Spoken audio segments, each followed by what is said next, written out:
Every wrong step could bring disaster as our players attempt to cross this bridge and win a prize package worth over $5,000. So watch now as they brave the dangers to win a fortune on Pitfall.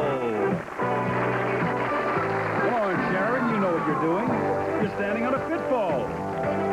And Sonny, that's another pitfall. And now here comes the man that'll have to get across all those pitfalls today, Alex Trebek. Thank you, John. Hi, everyone. Nice to have you joining us on our program again. You know, I'm beginning to wonder if there are pitfalls on this show because our current champion has been looking up, up, up, never down. She's won over $20,000 in prizes, 4 consecutive successful attempts at our bridge up there, and she might make it 5 if she can defeat her current challenger. Let's go down to the floor and meet the players now. Well, first of all, our challenger, who is a news reporter originally from New York, who has revealed a very interesting hobby, Alex. She has an unusual stamp collection, all nude stamps, N-U-D-E. Welcome, Sonny Lewis. And our champion, as you say, so far, our all-time champion, Sharon Mason. Hello, ladies. Sonny, good to have you here. Can we take just a moment to ask you about your stamp collection? How many stamps do you have? You mean just the nude stamps? Just the nude ones. Over 100. There are 100 stamps of nudes. You know what's interesting, Alex? A lot of them come from the Arab countries where the women are veiled. So they're there in the nude except for a little veil? No. No, that isn't what you meant. No. I know. Okay, welcome aboard. I hope you have as much luck as Sharon has enjoyed on our show. Anytime you're right, you'll earn points. They'll appear behind you. You'll acquire pit passes along the way. They come in very handy in that pitfall round. We're going to play a 5.5-minute game, whichever happens first. You ready? I'm ready. And don't be afraid of her little dog, the Pitts, there, because although he's been a good luck charm so far, you could change things around if you read this audience correctly. For instance, on this question, at a singles bar, what kind of people do you encounter most often, ladies and gentlemen? Interesting people, boring people, drunks, or married people at a singles bar? Vote on that one. Sonny, you won the coin toss. The audience has voted, so you get to consider their answer first. Which is it going to be at a singles bar? Are you single, by the way? No, I'm married. Okay. Have you ever gone to singles bars? Yes, I have. And what kind of people do you encounter there most often? Married people. You do. Sharon. I think this audience has a sort of cynical look about them. I think I'll say boring. Oh, all right. That's telling us a great deal about you also. Audience, at a singles bar, you run into boring people. How about that? She's uncanny in her ability to figure out how this audience is going to come up with its preference. Let's find out about your erogenous zones right now. I turn very romantic when someone touches my what? My thigh, my lips, my chest, or my neck. Get a good sampling on this one, I'm sure. We have an equal distribution of men and women and a lot of age representation as well. So, Sharon, tell me. Well, of course, they're all good. They are? But, I don't know. I think I would have to say the thigh, I suppose. I'll go for number 1. Strange that you are a little unsure right now. Sonny, is there any doubt in your mind? No doubt at all. Most people would take my lips. Your lips. All right, audience, what did you take? You took your lips. That's what turns you on. 1 point, 1 pit pass for each of our players as we continue. If they're going to be your friend, what one essential personality trait must they have? Sophistication, honesty, intelligence, or happy-go-lucky? Which one is it, folks? Votes are in. Sonny. Oh, I'll take number 2 again. I think most people want honest friends. Sharon? Did she take the one you were going to go for? I think honesty is a good answer, but I also think that a friend is a very attractive person. If they're intelligent, you can discuss things with them. That makes sense, but I think that Sonny got in with the one that most people in the audience are going to select. Let's see if we're right. Yes, indeed. Honesty, very important. On some of the questions, one of the choices is usually the obvious one, and whoever gets to pick first winds up with a point. Your 18-year-old daughter says she's going to move in with her boyfriend. What are you going to do? Are you going to forbid her to do it? Are you going to agree? Are you going to say, let's talk it over? Or are you going to cry about it? 18-year-old daughter, just turned 18 and wants to move in with her boyfriend. Sharon? I'm going to take 3 to talk it over. All right. Sonny? I think most parents would forbid it. Number 1. Okay. Sharon, your daughter is how old now? She's almost 13. 13. When she told you she wanted to move in with her boyfriend, what did you tell her? I told her she had to wait till she was at least a teenager. Okay. Let's find out how the audience responded as a group to this question. They said they would talk it over. And that means it's all tied up once again. 2 points for each of our lady. S&S, Sonny and Sharon. In the middle of a heated argument, break something on purpose. How would you react to that? Would you break something too? Would you walk out? Would you calm down? Or would you continue with the argument? What's it going to be, folks? Tempers are getting very, very high. Sonny? I think most people would be a little frightened by that, and they would walk out. So I'm going to take number 2. Particularly if he's a big bruiser and the thing he broke was the refrigerator. Sharon? That's a pretty tough one. Any of those could be right. So I think... Well, has it based it on your personal experience? Has it ever happened in your home? Oh, yeah, I've broken something. And? I think what generally happens is that you just continue with it, because by then temperatures are usually so high that you just carry on. So I would pick 4. All right, your husband, I see him in the audience. He's got his hand over his mouth, but I think I caught a grin. Audience, what did you come up with on this? You would walk out, giving Sonny the lead, right? We've all run into rowdy crowds, but which one is the worst? Is it the sports crowd, the après-ski grouping, the singles party, or the stag party? The rowdiest group of people.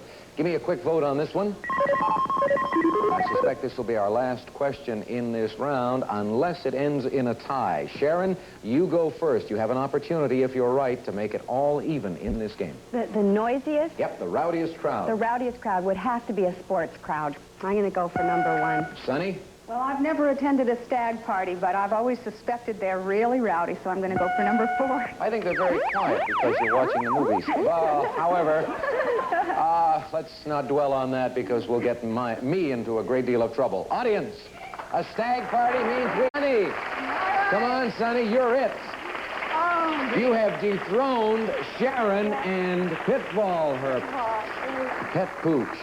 Well, you're not going away unhappy, I know, Sharon Mason, because a total of $20,169 in prizes going with you. Congratulations. You are a super. Thank you very much. Thank you. Congratulations, Sonny. Good luck. We're going to take a break. We'll see you right after this. Hang on.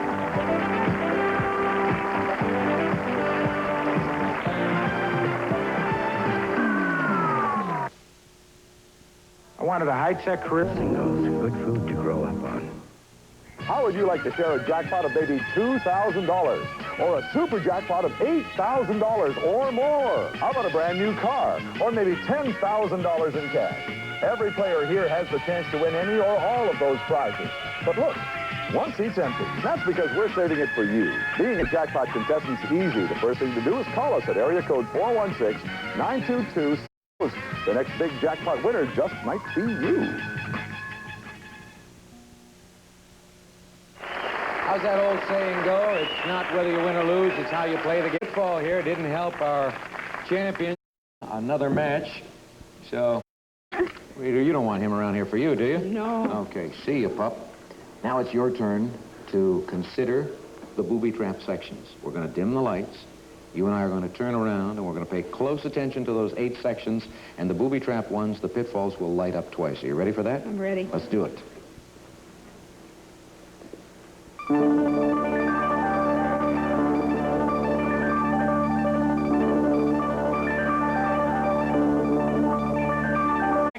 I got them. I bet you I know what they are.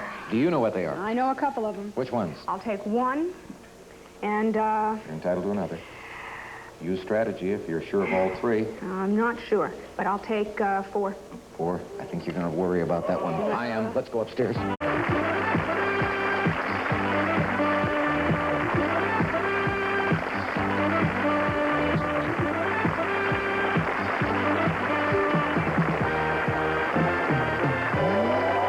it's been a while since I've stood up here with a new new champion, so I'll run through the rules very briefly. I ask questions, you give me answers. If you're right, you move forward one section at a time, earning $100 in cash. You've got 2 pit passes to help you, and we're going to allow you 100 seconds to assist you as well. If you're lucky enough to get all right answers and make it to this point here in the time allowed, well, then you enjoy this prize. You and a friend will be on your way to sunny Playa Blanca, Mexico. Your vacation package includes round-trip airfare, ground transportation, 3 weeks double accommodation and meals. Your prize is worth $5,080. Now, the previous champion, the lady you dethroned, she did it 4 consecutive times up here. Maybe you can do the same. 100 seconds on the clock, please. If you had a large proboscis, you'd have a big what? Nose. Nose is right. You can move on to number 1. And that's an early pitfall for you. I thought the pitfalls were 1, 5, and 7. And she had a pit pass for number 1, did she? Oh, that's too bad. Here's your question. How many quarters in a baseball game? 4. No, there are none. They're called innings. Oh. The watt is a unit of what? Speed, power, or light? Light. No, it's power. Who used to close his performances saying, "Good night, Mrs. Calabash, wherever you are"? I don't know. Pass. Jimmy Durante. One of the 7 wonders of the world is the Hanging Gardens of where? Babylon. That's right. Stop the clock. Bring her up. 65 seconds. 65 seconds. The clock will start again when I begin the next question. Okay. Your first time up here, you're probably a little nervous. Yeah. You want to give me the pit pass for number 1, which you forgot to give me? Yes.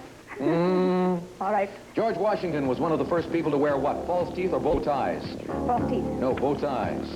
Only one president in the history of the U.S. has been divorced. Who is it? Pass. Ronald Reagan. A pencil called? Graphite. Graphite is right. You go to number 2. And you're safe. Wool comes from sheep, cotton comes from plants, but where does nylon come from? Plastic. Plastic, it's man-made. You're right. You can move on to number 3. That's safe. In a poker game, which is the wild card? 7. No, anything you want it to be. Beauty may be skin deep, but how many layers of skin do we have? 6, 5, or 7? 6. 7. How many quarts are there in 1 gallon? 4. 4 is right. You can move forward again.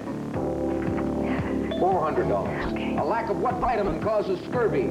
C. No, vitamin A. If you broke a thermometer, what would spill out on Mercury. Mercury is right. You go to number 5.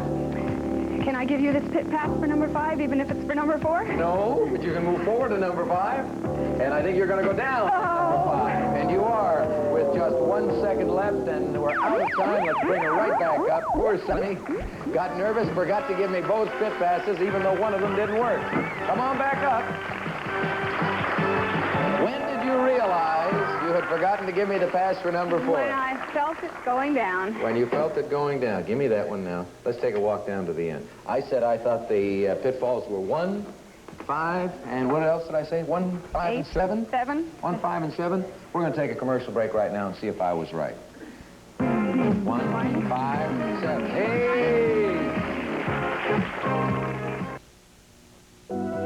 This is an X-ray of a sinus. Global's got fun and games. A new chain reaction. Pepper. Pepper is correct. One word leads to the next as contestants create an exciting chain reaction. Play along, answer Mike Darrow's questions, and hit the jackpot. $1,450. Global's got chain reaction and jackpot this afternoon starting at 2. Welcome back to Pitfall. John, we know that our champion, Sonny Lewis, has a collection of nude postage stamps and tends to be forgetful at times. What can you tell us about the new challenger? Well, let's welcome that challenger right now. This fellow loves the action sports. He likes cliff diving, scuba diving, and pitfall diving. He's Paul Grinnell. Hello, Paul.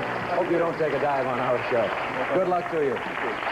Sonny, ready to go? I'm ready. All right, audience. Try and remember if you've seen this before and tell me what would most likely make a man turn around on the street.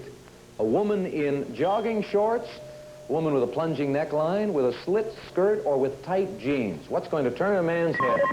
Think about it for a moment, make your selection, and Paul, you get to go first. You won the toss. Oh, I know what would make me turn around. I'd say the tight jeans. Tight jeans will do it. We see so many of them on television these days. Sonny. I think most people would say a plunging neckline. Yeah. I don't know where to go on this one because a slit skirt is still unusual enough that it catches your attention very quickly. Audience, what did you go for? Tight jeans. We're being conditioned by the media. Obviously, Paul gets his first pit pass and the lead in the game. People can be very generous, but they are most generous in which areas? In sex, love, finances, or in terms of caring? Most generous people. Sonny? I think people are generous when they're in love. In matters of love. Paul? I would say if you care enough for someone, you could be very generous with them. I'll say number 4. That makes sense to me. So we've got 1 vote for number 2, 1 vote for number 4, and you two have forgotten my cardinal rule. When in doubt, go to sex and then go to money. You've left that out, obviously, because you were not in doubt. Audience, caring, and that gives Paul another correct answer and 2 points. The lead in the game. Boy, you haven't had a date in 6 or 7 months. Bad news. What would you do? Would you cry about it? Would you drink too much? Would you just shrug? Or would you start looking around for somebody else? Or someone, period? Haven't had a date in 6 or 7 months. Paul, has this ever happened to you? Yeah, and I looked all over the place, so I'll go with number 4 again. Okay. Sonny? I think most people would say, this looks like a pretty rowdy crowd. They would drink. Oh, too take much. the booze. See, that's my attitude. Whatever. You don't need too many excuses, but whatever happens, drink. Audience, look around. They're taking the practical approach, obviously. 3 points. Paul's on his way to a clean sweep here. We'll find out if it continues as we go to this one. And this is a question that is directed mostly at the girls, but the guys can vote on it and give us their points of view. What is the best opening line you've ever heard? Hey, you're beautiful. I'm very wealthy. Wow. I'm sincere. Give me a reading. Sonny? I think most people would go for... Best opening line. The best opening line would be, you're beautiful. Given the right phrasing, of course. Hey, you're beautiful. Paul? Well, I like people to think I'm very wealthy, even though I'm not.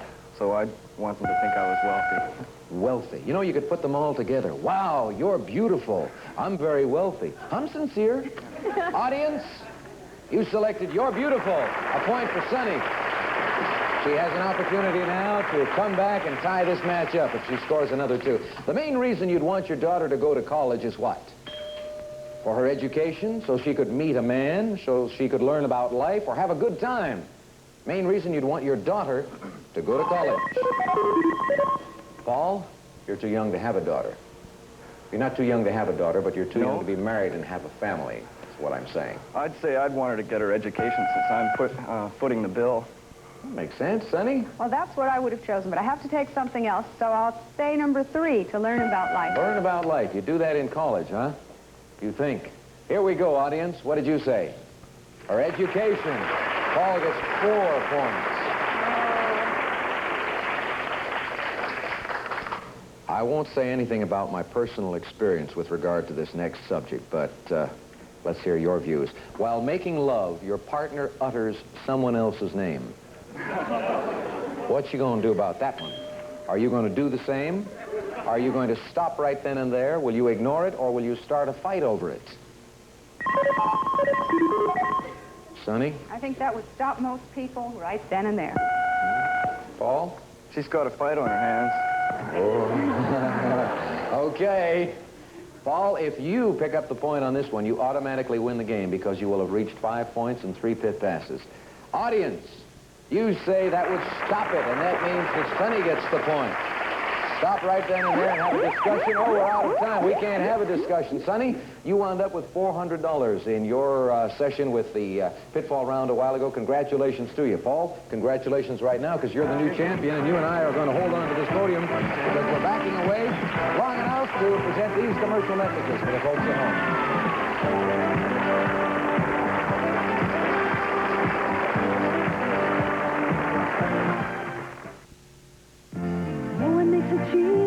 Morrow and Global's got it.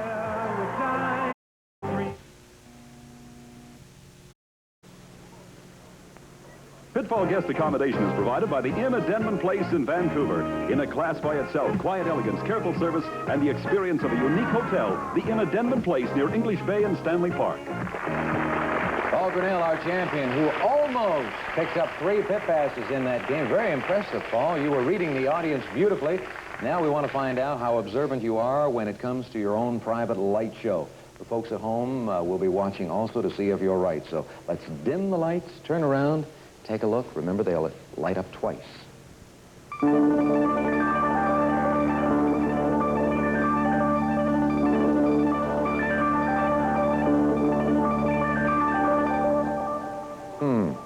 Not sure about the third. I got 2 of them. Which 2? 6 and 8. Oh, those were the 2 I got. I don't know what the third one is, but if you manage to make it across the bridge in safety, take a look over here. This is what you win. For your home, you'll receive a quality dining room suite with table, 4 chairs, china hutch and sideboard in beautifully crafted oak.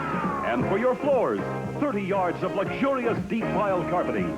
For your kitchen, a large capacity 3-door refrigerator freezer, making the value of your prize $5,015. I just got the shock of my life. Now, you tell me, folks, you've been looking at this champion. I thought, and I'd mentioned a while ago, he's much too young to be married and have a family. And he tells me he's 25 and he is married. Gosh. Well, compared to me, you're very, very young looking. You ready to go? 100 seconds on the clock. Yeah. We're off. How many wheels on a rickshaw? 3. 2. If you were a confectioner, what would you be selling? Candy. Candy, that's right. You can move on to number 1, and you're safe there with $100. Was the telephone invented by Thomas Edison, Alexander Graham Bell? Alexander Graham Bell. That is correct. You go to number 2, and you are safe. True or false? Bushido is the traditional code of the samurai. True. That's right. You go to number 3. Oh, that's the pitfall we were wondering about. But you've got plenty of time, so I would say you're in very, very good shape, Paul. Listen to this. The film All Quiet on the Western Front is set in which war? The First World War. That's right. Stop the clock. He's got a little over a minute and 2 pit passes, and he and I were positive almost that 6 and 8 were pitfalls. So it looks like you're in great shape to make it all the way to the end. No Clock problem. will... No problem? No. Okay, you feel confident then. On what television show was Gilda Radner a regular? Saturday Night Live. That is correct. You go to number 4. One of the famous Wright brothers was Orville. Who was the other? Wilbur. Wilbur is correct. You go to number 5. What did George Washington throw across the Potomac River? Pass. A silver dollar. In the metric system, you would buy your wine in what measurement? Liters. Liters is right. You go to number 6. You give me the pit pass for that one, so you wind up on number 7. What did television's Marcus Welby do for a living? He was a doctor. He was a doctor. You give me the pit pass for number 8. Get over here. We've got plenty of time. 29 seconds left, and you just wound up winning $5,015. By the way, congratulations to you. Thank you. We're going to come back on our next show, face a challenger. Who knows? You might be up here again. Let's wave goodbye to all the folks, and thank you for tuning us in today on Pitfall.